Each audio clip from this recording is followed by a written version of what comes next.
take her leave. So bitterness has set in because you have not been able to execute your revenge on somebody. And bitterness is a root that goes deep. Bitterness is the opposite of love. Love is a root that grows deep. When you get the love of God, that love will grow deep.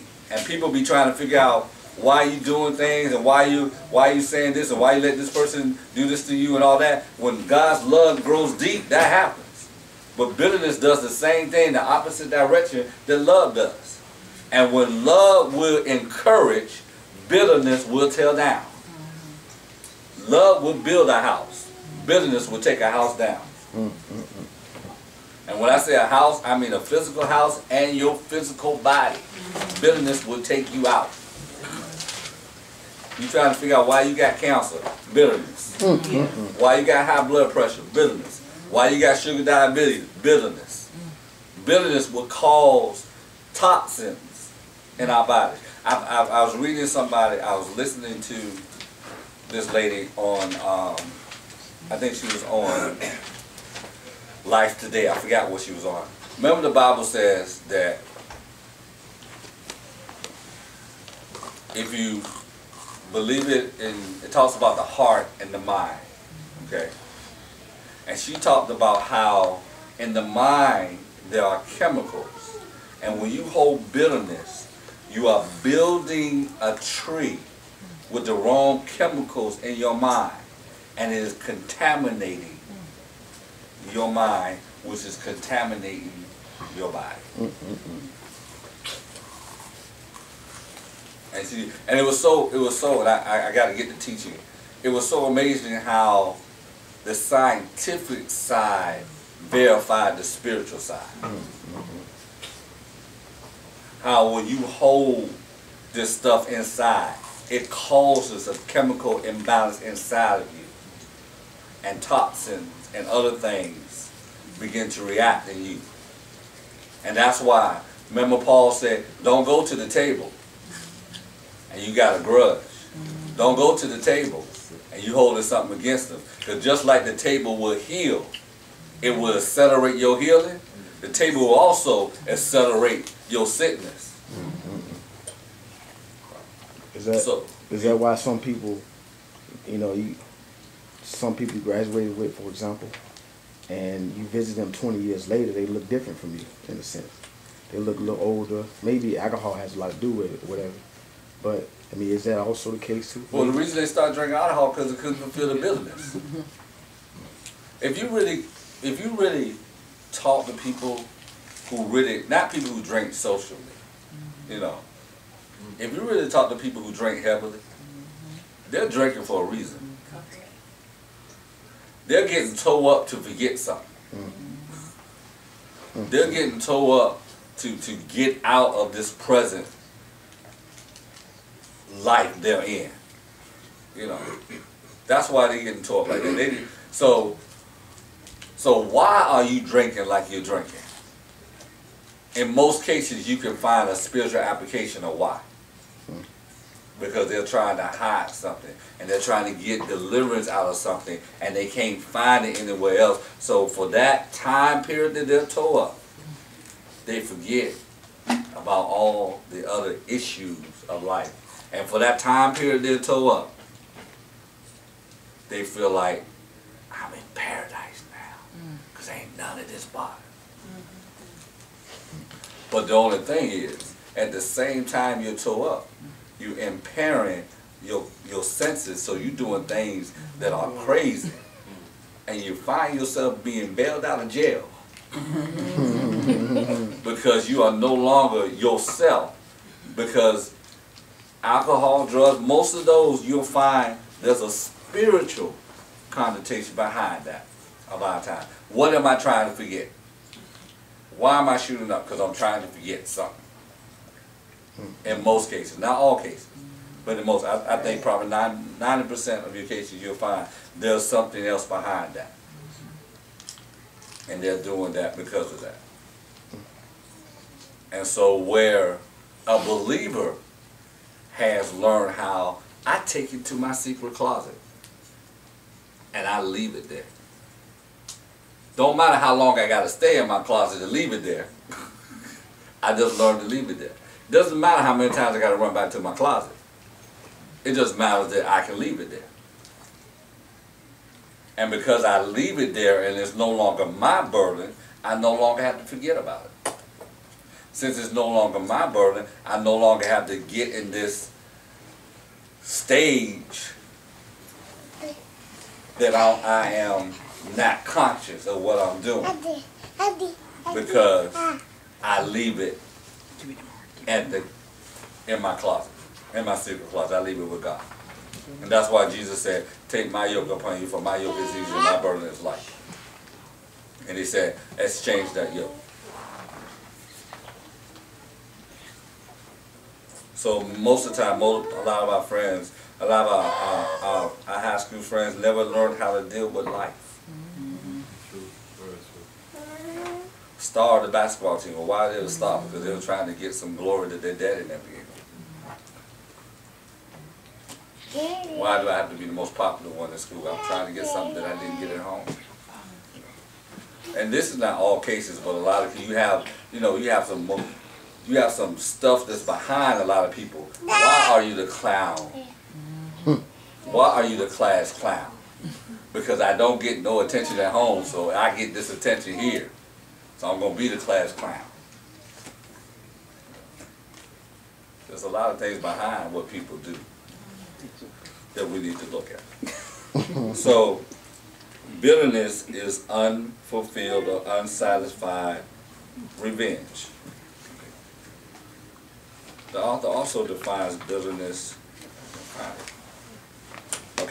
Bitterness as extreme, intimate, grudge, or hated, excess degree of passion and emotion, being merciless, hard-hearted, unbending. The phrase of a root of business express a wicked and dangerous sin trending to draw people to apostasy, a total departure for one's faith or religion. A root of business will take you to the other extreme. And a lot of people don't know that one unforgiveness that you leave there will grow a root of bitterness.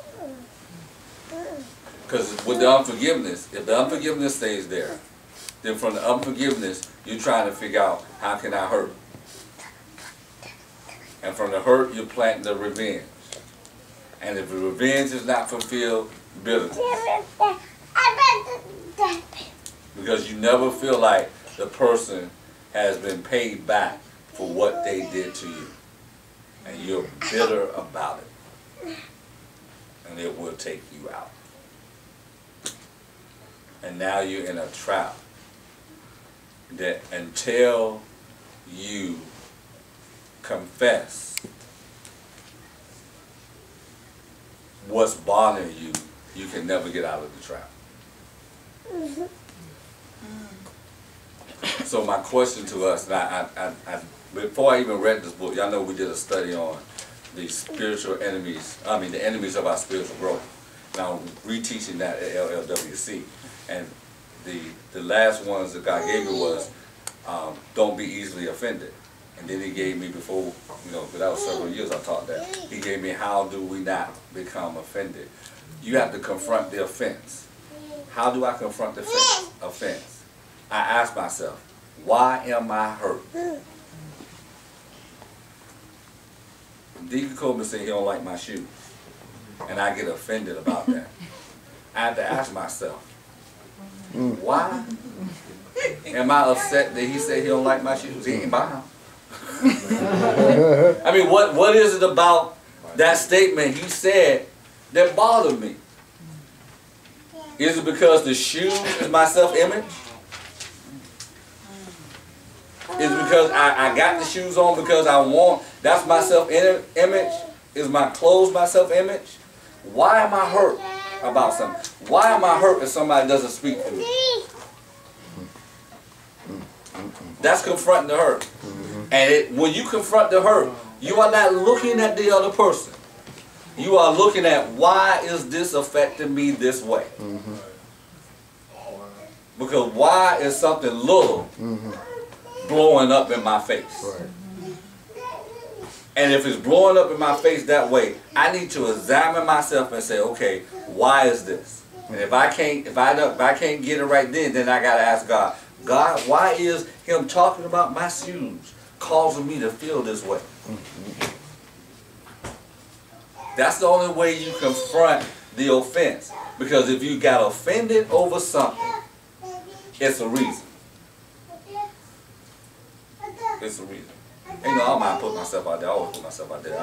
The first of the year, we have SPPs at our job, supervise. They come in, going into the supervisor program, and they got to go through all ground. So they sat one with me to help me with my quality on my thing.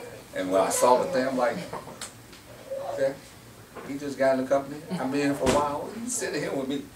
You know, offense is popping up. But then I had to ask myself, why are you getting offended? Why are you getting offended? I had to humble myself. You just coming in, and there's some things you might have came in because you had this degree and all this, but there's those things you still don't know. But I have to humble myself. Why am I getting upset? Why is this causing me to feel this way? Why am I so offensive on my? Because offense is when you get on the offensive about something. Somebody says something to you, now you're on the offense about it. So why am I on the offense of this? You know, why am I so upset every time I come in and I see dishes on? What is it? You know, I need to ask about that. Why am I so upset? Yeah, that's a good one. You know, what is it? You're going off. Why these dishes? So why are you going off? Because that just got there. We just haven't had time. What is it? You know, what is it in me that I'm doing this? I gotta check myself. And me. I gotta check myself. I got another question. Okay. So, because children, you know, a lot of things start as children. Yes, that's true. And, you know, because, you know, children are the easiest to be picked on. And, you know, people say, you know, a person, an adult I can say, Gabby, I don't like it because you do such and such. But Gabby, if she understands, I'm saying at the time at a point where she'll understand, and she takes that into it, and she'll say, Grandma, don't like it when I do such and such. Maybe what she did was not wrong. It's just something I don't like because somebody said it to me. So then I'm passing it on. You're transferring it. Yeah, and you know, and that's why I say children, they're the easiest ones because a lot of things that I think about that happened to me in life were things adults said. Being cruel because they didn't like my mama or they didn't like this or you know certain things. Or kids just being kids. Yeah, but they are. But see, that's the thing is they are just being kids. But then when adults get into it, then it takes you to another level. So then you walk around being on the offense. But then I had my pastor taught us one Saturday, gave us a short lesson that we had no business being offended by anything because Christ took all that away. He took every offense, he took it. So we have no reason to be offended about anything. But we have to examine why. Yes, yes we do. Because you cannot get delivered from something that you don't identify. Right. And you have to identify. Yeah. That's why you have to confront the offense. And you got to confront it when it happens. You know. Because somebody said something to you, contemplating, you say that again, you know what I'm talking about? And then you got to come to yourself. I mean, it don't happen this is a growing process. Don't take me the wrong way, like, okay, we done studied this book, so overnight we're going to be offense-free. Oh, no. Sir. It's going to make us more conscious of what's going on. It's going to make me more, I'm more conscious. If I hadn't dealt with this book at the beginning of the year, I would have been kind of messed up.